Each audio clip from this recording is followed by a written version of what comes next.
नमस्कार, मी विशाल. ठाणे खरंच बदलतं आणि ते कसं तर बघा. तलावांचं शहर, सांस्कृतिक शहर, ऐतिहासिक वारसा असलेलं शहर, अशा अनेक ओळख असलेल्या ठाण्याचा यापूर्वी महापालिका आयुक्त टी चंद्रशेखर यांच्या काळात बऱ्यापैकी विकास झाला. त्यानंतर शहराचा विकास खुंटला. तब्बल 20 वर्षांनंतर पुन्हा एकदा ठाण्याच्या विकासाला गती मिळाली आहे. ठाणे आता ब्रँडिंग होत आहे, ठाणे आता कलरफुल होत आहे. पाहूयात बदलत्या ठाण्यावरचा हा एक स्पेशल रिपोर्ट.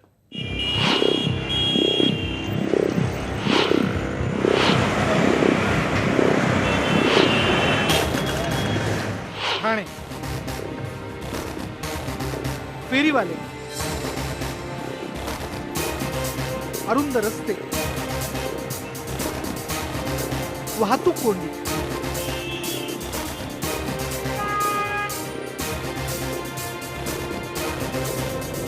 याच्या कचाट्यात अडकलेलं शहर.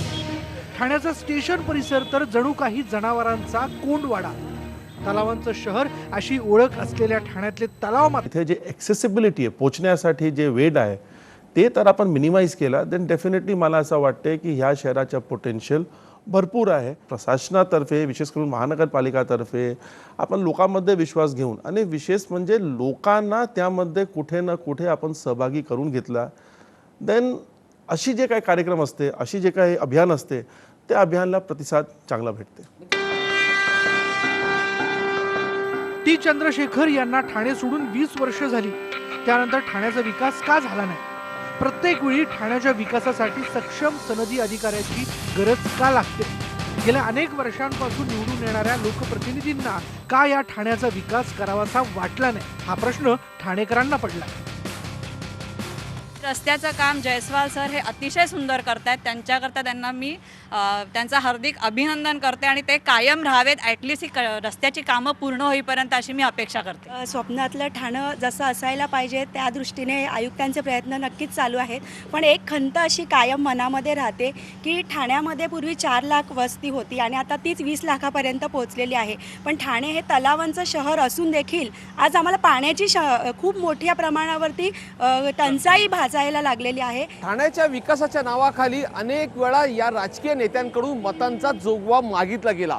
मात्र याच निवडणुका झाल्यानंतर या राजकीय पक्षांची इच्छाशक्ती मात्र दिसत नाही. इच्छाशक्ती असेल तर काय होऊ शकतं हे महापालिका आयुक्त यांनी दाखवून दिले. आता महापालिका आयुक्तांच्या कारवाईच्या बडग्यामुळेच राजकीय नेते त्रस्त आहेत, मात्र दुसऱ्या बाजूला ठाणेकर मात्र आनंदित आहेत. कधी नव्हे एवढ्या जोमात ठाण्याचा विकास होतोय. शहराचा पूर्ण विकास होईपर्यंत या कामात राजकीय खोडा कोणत्याही पक्षांनी घालू नये अशी माफक मागणी ठाणेकरांची आहे.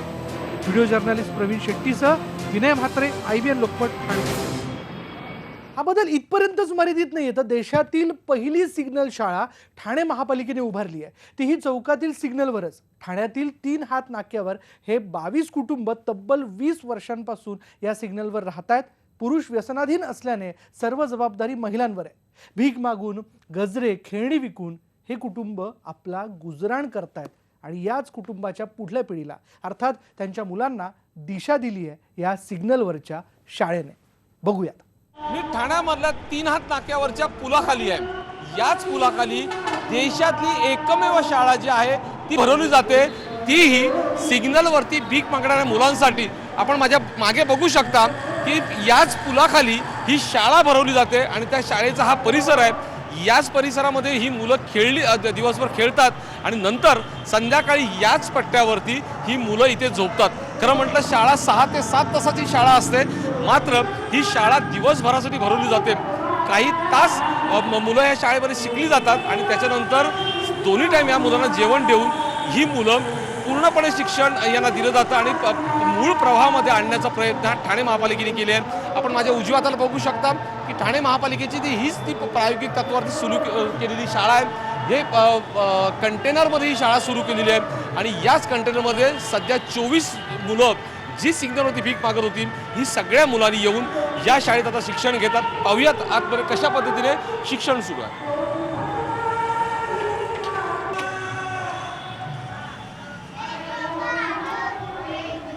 40 फुटाच्या या कंटेनरमध्येच ही शाळा वसलेली आहे. खरं म्हटलं तर अनेक महानगरपालिका करोडो रुपये खर्च करून शाळा उभारतात, त्यांना देखील लाजवलं जाईल अशा पद्धतीने ही शाळा आहे. छोटीशी शाळा आहे, 40 फुटाच्या या कंटेनरवर असलेली ही शाळा, यामध्ये 24 मुलं आहेत. ही 24 मुलं दिवसभर या शाळेत असतात आणि त्यांना नुसतं शिक्षणाबरोबर योगा किंवा गोष्टींची पुस्तकं असं सगळं त्यांना शिकवलं जातं, जेणेकरून ज्या प्रभावामध्ये ही जी मुलं होती त्या प्रभावामधून या मुलांना बाहेर काढण्याचा हा खरा उद्दिष्ट ठाणे महापालिकेचा आहे.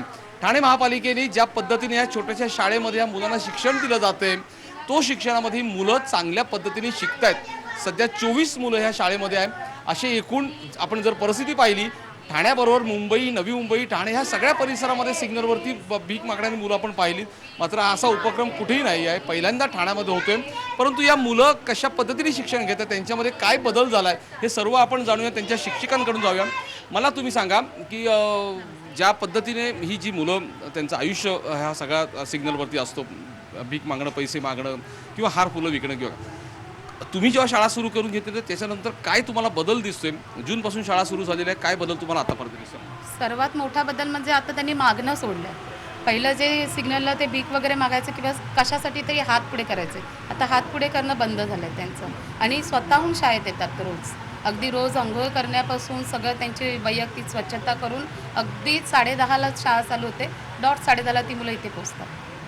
पण मुलं आता तुम्ही पाहिलं की गेल्या अनेक वर्षांचा गॅप या मुलांचा आहे. काही मुलं डायरेक्ट 4थीमध्ये आलीत, काही 7वीमध्ये आलीत, काही मुलं जी आहेत ती 2-3 वर्ष फक्त शाळा सोडून त्यांना फक्त उत्पन्न मिळावं, काहीतरी पैसे मिळावं ह्यासाठी त्यांना सिग्नलवरती भीक मागायला लावलं जात होतं आई वडिलांकडून. त्या मुलांमध्ये आता कसं आकलन, वार्षिक परीक्षा जवळ आली आता पुन्हा, त्यांचं आकलन क्षमता खूप चांगली आहे. कारण आता मी पाडे वगैरे सगळं घेतोय, तर इतर मुलांपेक्षा म्हणजे त्यांना बाजूला बसून प्रत्येक गोष्ट शिकवायला लागते. ह्यांना 1-1, 2-2दा शिकवलं तरी त्यांच्या वयामानाप्रमाणे ते सगळं हे घेतात, व्यवस्थित करून घेतात. तुझं नाव काय? काजल दत्ता काळे. तुझं गाव कोणतं? माझं गाव लातूरकडे पाडोळी असं आहे, मुरुड. तुझं स्वप्न काय, काय बनायचं तुला आता? माझं स्वप्न असंच छान असं शिकावं, असं मोठं रस्त्यावर राहण्याचं, दुसरे लोक किती मोठे आहेत असं वागावं, आणि एखादं असं तुमच्यासारखं असं शिक्षक व्हावं, नसल्याच रस्त्यावर राहणाऱ्या मुलांना आपण बी असंच मोठे करावं, असं माझं स्वप्न आहे. त्यानं त्यासाठी तर घातलं म्हणलं आपल्या लेकराचं चांगलं व्हावं म्हणून. असं नंतर असं माझी जिंदगी पार पडणार होते सिग्नलवरच. आपले लेकरं बाळा घेऊन असंच पडणार होते, धंदा पाणी मागून खाण्यासाठी, असंच माझं म्हणणं होतं. आणि इथं जरा चांगलं झालं म्हणून जरा सरकारनं हे जेव्हानी केलं म्हणून माझ्या जीवाला वाटतं दोन्ही पोरी आपल्या चांगल्या व्हावं आणि जरा शिक्षण भेटावं त्यांना चांगलं. किती वर्षापासून या सिग्नलवरती तुम्ही राहताय? आज 17-18 वर्ष होते लागलं माझं इथंच चाललं. 2-4 लेकरं आपल्या इथंच झाले आणि मला गेलं. यासाठी आता आपल्या मुलीचं चांगलं व्हावं एवढं म्हणणं आहे आपलं. काय मुलीला कुठपर्यंत शिकवायचं आहे? 10वी 12वी 13वी जेवढं जोर त्याच्या मनात आहे तेवढं शिकल. की नुसतं स्कूल बसमधून मुलं इथे आणली जाणार नाही आहेत, तर या मुलांना देखील ना कॉन्व्हेंट्स हायस्कूल म्हणजे लोढासारख्या ज्या कॉन्व्हेंट्स हायस्कूल आहेत, या कॉन्व्हेंट्स हायस्कूलमध्ये शनिवारचा दिवस हा त्याच शाळेमध्ये शिकवलं जातं. कारण तिथल्या शाळेमध्ये शिकवण्याची पद्धत, तिथला जो वातावरण आहे, तो वातावरण देखील ह्या मुलांना समजायला पाहिजे. यासाठी त्या शाळांमध्ये देखील या मुलांना घेऊन गेलं जातं. एवढंच नव्हे, या सगळ्या शाळांच्या मुलांबरोबर ज्या क्रीडा स्पर्धा होतात, त्या क्रीडा स्पर्धांमध्ये देखील ही मुलं भाग घेतात. आणि ह्याच्यात सर्वात आनंदाची बाब म्हणजे त्या क्रीडा स्पर्धांमध्ये ही मुलं देखील अव्वल ठरत आहेत. व्हिडिओ जर्नलिस्ट प्रवीण शेट्टीचा विनय मात्रे, IBN लोकमत, ठाणे. बघितलं ठाणे कसं बदलतं, आणि अर्थात ही सगळी कमाल जी करतायत ती तिथले प्रशासकीय अधिकारी. आणि या बाबतीत ठाणे महापालिकेचे आयुक्त संजीव जयस्वाल यांचं नाव आघाडीवरती घेतलं जात आहे. कारण या शाळेची जी काही संकल्पना आहे किंवा त्या संकल्पनेला राबवण्यात ज्यांनी पुढाकार घेतला ते ठाणे महापालिकेचे आयुक्त संजीव जयस्वाल यांचं नाव या ठिकाणी आवर्जून घ्यायलाच हवं. त्याचबरोबर देशातील आपण पाहिलं, देशातली ही जी पहिली सिग्नल शाळा याबद्दल आपण जाणून घेतलं. त्याचबरोबर सध्या ठाणे कशा पद्धतीने बदलतंय याबद्दल देखील बोलायला हवं. कारण ठाणे बदलण्याच्या बाबतीत जेव्हा जेव्हा निवडणुका होतात त्याबद्दल आश्वासनं दिली जातात, पण निकाल लागला, सत्ता स्थापन झाली की त्यानंतर सत्तेवर असलेलं सरकार किंवा जो कुठला पक्ष असेल तो काम करेलच याबद्दल शाश्वती नसते. आणि तसं आवर्जून आपल्याला दिसून येतं. पण प्रशासकीय अधिकाऱ्यांची इच्छाशक्ती जर प्रबळ असेल तर काय होऊ शकतं बघूयात. खरंच म्हणावंसं वाटतं ठाणे बदलतंय.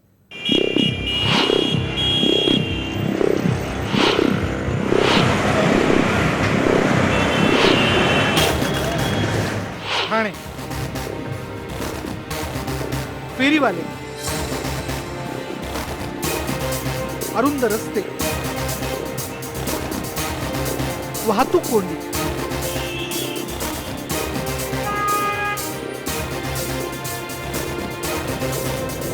याच्या कचाट्यात अडकलेलं शहर.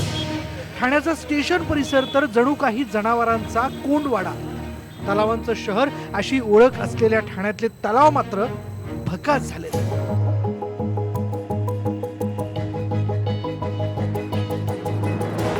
शहराला चारही बाजूंनी खाडी किनारा लाभलाय, पण या खाड्या अनधिकृत झोपड्यांनी गिळंकृत केल्या. डान्स बार, लॉजेस मधून सुरू असलेल्या अनैतिक धंद्याच्या बाजारानं ठाण्याला वेडा घातला आहे. पण आता ठाणे काट टाकतंय. महापालिकेचे आयुक्त संजीव जयस्वाल यांच्या माध्यमातून ठाण्याचा विकास झपाट्याने होतोय. निसर्गने प्रदान केलेला इथे जे वस्तू आहे ज्याच्या आपण तर एक मार्केटिंग करत असताना तिथे जे ॲक्सेसिबिलिटी आहे, पोचण्यासाठी जे वेळ आहे ते तर आपण मिनिमाइज केला, देन डेफिनेटली मला असं वाटते की ह्या शहराचा पोटेन्शियल भरपूर आहे. प्रशासनातर्फे, विशेष करून महानगरपालिकातर्फे आपण लोकांमध्ये विश्वास घेऊन आणि विशेष म्हणजे लोकांना त्यामध्ये कुठे ना कुठे आपण सहभागी करून घेतला, देन अशी जे काही कार्यक्रम असते, अशी जे काही अभियान असते, त्या अभियानाला प्रतिसाद चांगला भेटते. टी चंद्रशेखर यांना ठाणे सोडून 20 वर्ष झाली. त्यानंतर ठाण्याचा विकास का झाला नाही? प्रत्येक वेळी ठाण्याच्या विकासासाठी सक्षम सनदी अधिकाऱ्याची गरज का लागते? गेल्या अनेक वर्षांपासून निवडून येणाऱ्या लोकप्रतिनिधींना का या ठाण्याचा विकास करावासा वाटला नाही? हा प्रश्न ठाणेकरांना पडला. रस्त्याचं काम जयस्वाल सर हे अतिशय सुंदर करतायत. त्यांच्याकरता त्यांना मी त्यांचं हार्दिक अभिनंदन करते आणि ते कायम राहावेत. ॲटलिस्ट ही रस्त्याची कामं पूर्ण होईपर्यंत अशी मी अपेक्षा करते. स्वप्नातलं ठाणं जसं असायला पाहिजे त्या दृष्टीने आयुक्तांचे प्रयत्न नक्कीच चालू आहेत.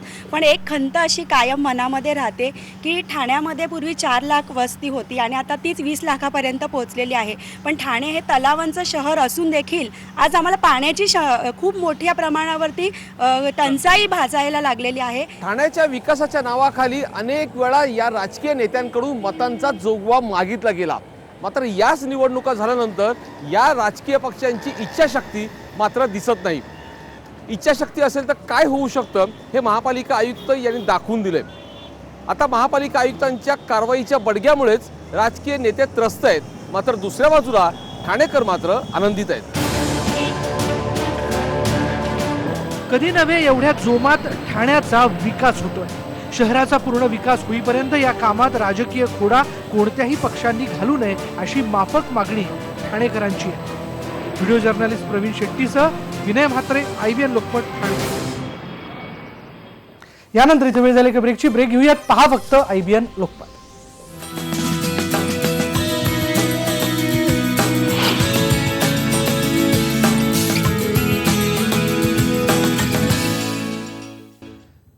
ब्रेकनंतर पाहूया. ठाणे महापालिकेचे आयुक्त संजीव जयस्वाल यांच्या धडकेबाज कामांमुळे ते कायम चर्चेत आहेत आणि त्यांनी महापालिकेचा आयुक्त म्हणून कार्यभार स्वीकारण्याला आता 2 वर्ष पूर्ण झालेली आहेत.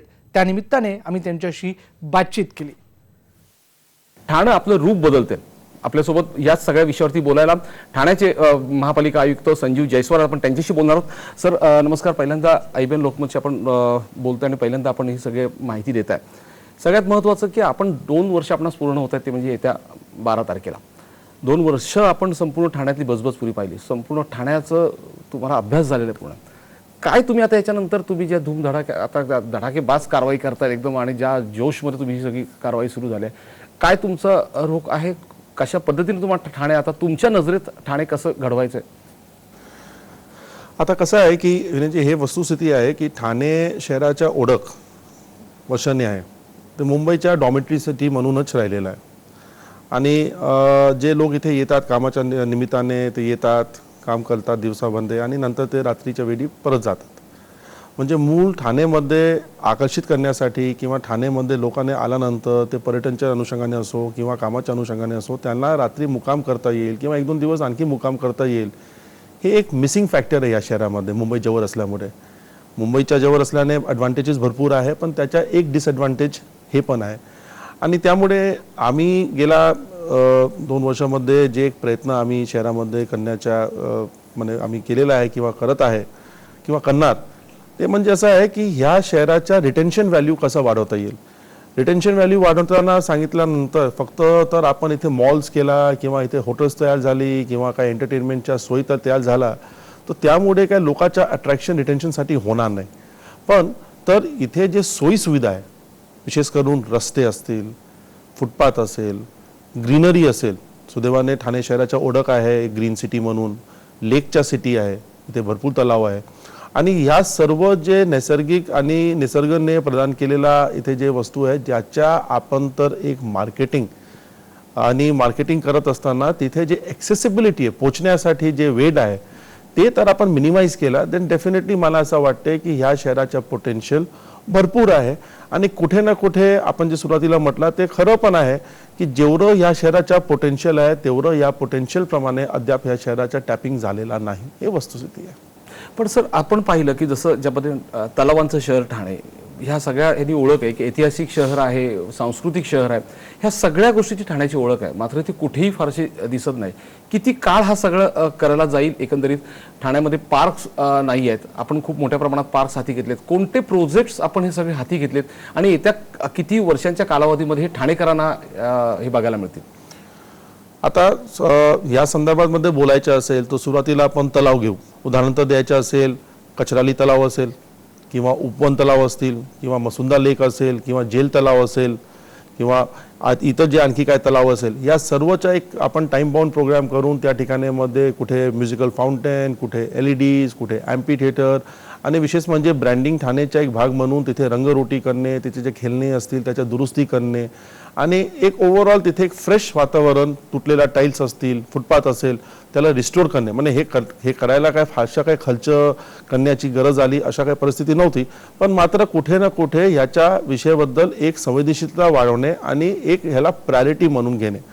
दुसरा जे होता की या शहराचा जे रोड नेटवर्क आहे, आता रोड नेटवर्कमध्ये पूर्वी या शहरामध्ये त्यावेळी एक आपला जे आयुक्त होता चंद्रशेखर साहेब, त्यांच्या कालावधीमध्ये जे रस्त्याची जाल नेटवर्क जे तयार करण्यात आला त्यानंतर फारशा जास्त काय या शहरामध्ये DP इम्प्लिमेंटेशनबद्दल कार्यवाही ही झालेला होता अशी काही बाब नाही आहे. मी हे म्हणत नाही आहे की काहीच नाही झालेलं आहे, पण ज्या गतीने त्या कालावधीमध्ये झाला होता त्याच्या तुलनामध्ये डेफिनेटली ते थोडासा कमीच होता.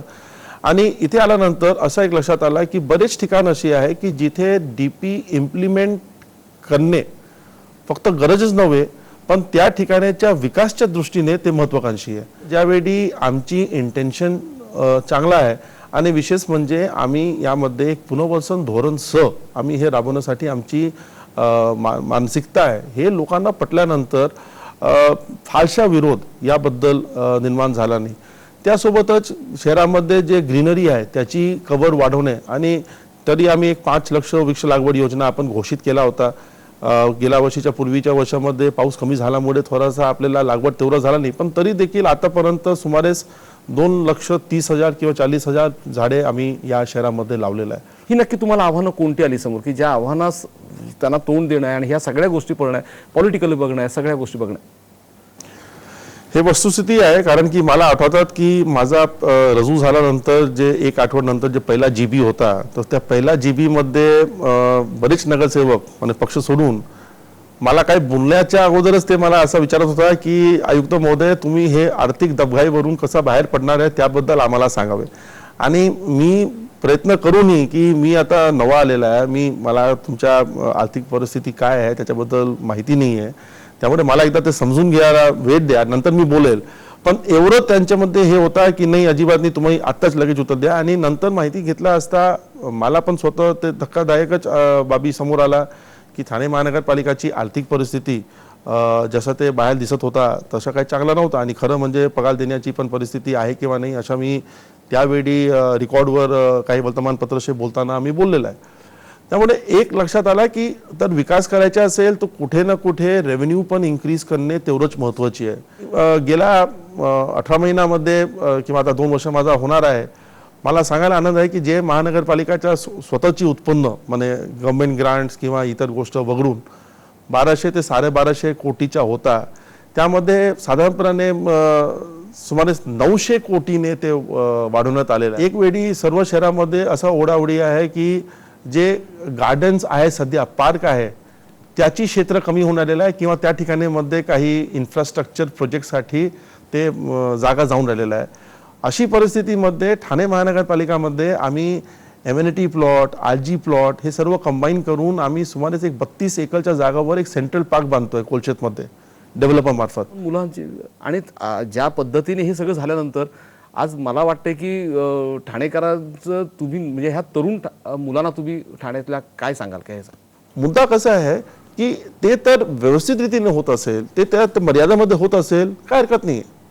सर्व ठिकाणी अशा प्रकारचे अनुचित काही घडतात अशा काही भाग नाही आहे. आणि नाईट लाईफ पूर्णपणाने बंद करणे पण आपली हेतू नाही आहे. पण जिथे म्हणजे उघडपणाने, आणि विशेष म्हणजे उघडपणापेक्षा म्हणजे का त्याच कारणामुळे त्याची अस्तित्व आहे अशी जे धंदा असते, तो माझा एक प्रश्न आहे की जे त्या भागामध्ये जे राहणारा लोक असते त्यांची काय जबाबदारी नाही आहे का? म्हणजे आता उदाहरण द्यायचं असेल, एक सत्यम लॉज नावाच्या प्रकरण मध्यंतरी आला की जिथे सुमारे 280च्या वर रूम्स किंवा क्युबिकल लहान तरी असेल, G+ तलमजला, ग्राउंड फ्लोअर, बेसमेंट आणि 2 फ्लोअरमध्ये सापडला. ठीक आहे, का ते झाला, कसा झाला, कोण जबाबदार नाही जबाबदार, हे सर्व विषय एक तर्फे. पण कुठे ना कुठे हे पटत नाही आहे की स्थानिक लोकांना अजिबात ह्याची म्हणजे ज्या प्रकारे लोक तिथे, ठीक आहे ते बिल्डिंग अशी होती की खाईमध्ये होता, ते दिसत नव्हता वरून, तुम्ही पण त्यावेळी आला होता, IBN लोकमतने पण ह्याला कव्हर केलेलं आहे.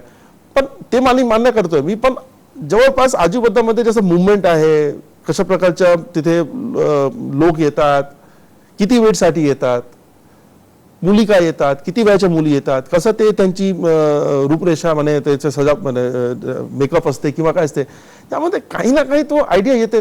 नंतर एकदमच असा अर्थ काढणे की हे जे सर्व घडून राहिलेलं आहे ह्याची कोणाला पण काही कल्पना होत नाहीये. म्हणजे हे कुठे ना कुठे मला असं वाटतंय की इरोजन ऑफ सोशल व्हॅल्यूज आहे. उलट ह्या देशाने इतर देशाला ज्यावेळी सिव्हिलायझेशन इतर ठिकाणी झाला नव्हता त्यावेळी आपण एवढं उदाहरण दिलेलं आहे की ज्यामध्ये लोक आज पण आमच्या मार्गावर चालतात आणि आम्हीच आमच्या मार्गावर सोडून पश्चिमी मार्गावर जाण्याचा जे एक प्रयत्न आहे हे खरं दुर्दैवी आहे. पण काही प्रमाणामध्ये शहराला स्वच्छ करण्यासाठी मी त्यामुळे ह्याला मी कधी पण हे सांगितलं नाही की हे मी काढतोय. मी सांगितलेलं आहे की हे स्वच्छता मोहीमचा एक भाग आहे. धन्यवाद सर IBN लोकमतशी बोलल्याबद्दल. आपण एक पाहिलं सगळ्यात महत्त्वाचं म्हणजे की ज्या पद्धतीने ह्या शहराचा विकास करत असताना अनेक कमिशनर आपापल्या पद्धतीने काम करत असतात, मात्र प्रत्येकजण आपल्या चौकटीमध्ये राहून काम करत असतात. पण आपल्या चौकटीच्या बाहेर जाऊन काम करणारे पहिल्यांदाच आपण पाहिले ठाण्यामध्ये जे संजीव जयस्वाल काम करतात. एक कठोर शिस्तीचं त्याचबरोबर डॅशिंग कमिशनर म्हणून पण त्यांच्या हळव्या मनाचं असलेले कमिशनर यांनी देखील आता म्हटलंय की मी माझ्या कालावधी माझं मी काम पूर्ण करेनच, परंतु त्यानंतरच्या कालावधीमध्ये ही जबाबदारी ठाणेकरांची आहे आणि ठाणेकरांचा जसा सहभाग लाभला तसा सहभाग यापुढे देखील राहिला पाहिजे. तरच ही जे आता विकास होणारा ठाण्याचा तो विकास तशाच पद्धतीने पुढेही चांगल्या पद्धतीने होईल.